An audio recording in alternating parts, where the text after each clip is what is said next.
Although measured, this story contains adult themes. Viewer discretion is advised.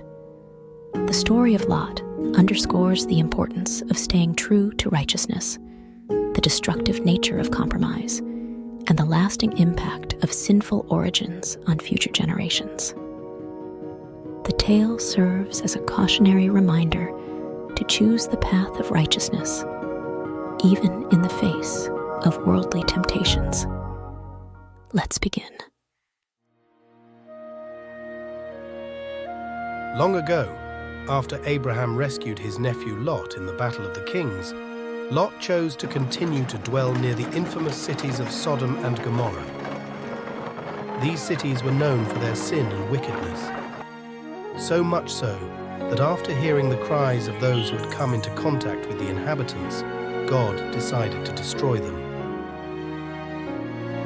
Abraham, who served God, faithfully prayed for mercy if God could find even 10 righteous men amongst them. God sent angels disguised as men to test the people of Sodom and Gomorrah.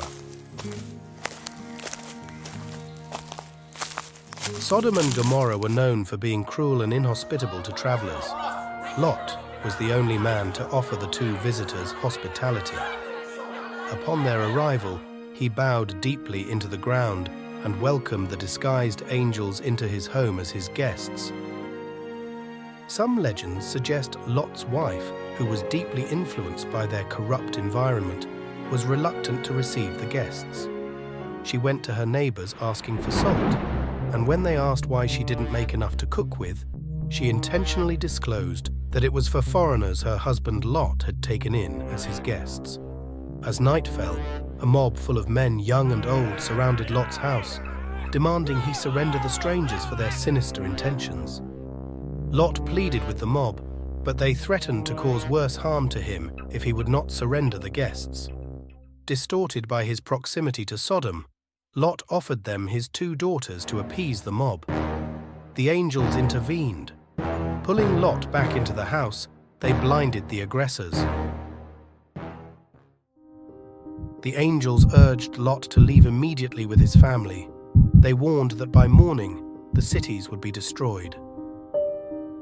Lot had 4 daughters. 2 were married and lived with their husbands, and 2 were betrothed, but still lived with him. He pleaded with his 2 son-in-laws to leave with him, but they laughed at him, thinking he was joking.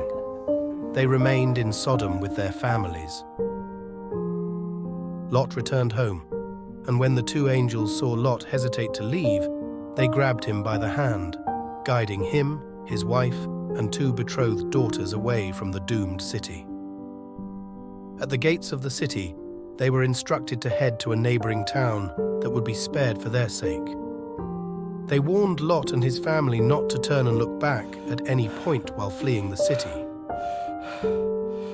At sunrise, God rained down burning sulfur, obliterating the sinful cities and their surroundings. Lot's wife, unable to resist the temptation to look back, was turned into a pillar of salt. Overwhelmed with grief and fear, Lot fled the town to the mountains with his 2 remaining daughters, where they dwelled in a cave. In isolation, the daughters, still deeply influenced by the sinful practices of Sodom, deceived Lot and bore a child to him. Moab, whose lineage would become known as the Moabites, and Ben-Ammi, whose lineage would become known as the Ammonites. Because of the sinful nature of their origin, they were destined to plague the people of God for years to come. This story concludes the tale of Lot, but sets the stage for the birth of 2 nations destined to plague God's people for many years to come. Lot was unable to save his family and failed to influence the people of Sodom and Gomorrah so much so that even his own son-in-laws didn't take him seriously when he relayed God's commands. Because of his proximity to the cities, Lot became so ensnared by Sodom and Gomorrah that his thinking became twisted and distorted.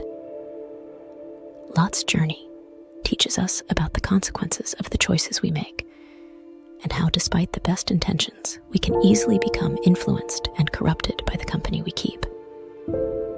Ask yourself, why did Lot's proximity to sin distort his thinking? What can we learn from the consequences of his choices? Finally, what values do the people closest to you hold?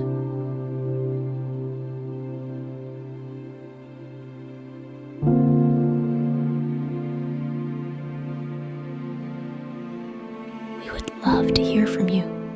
Please remember to like, follow, and comment your thoughts on today's Faithful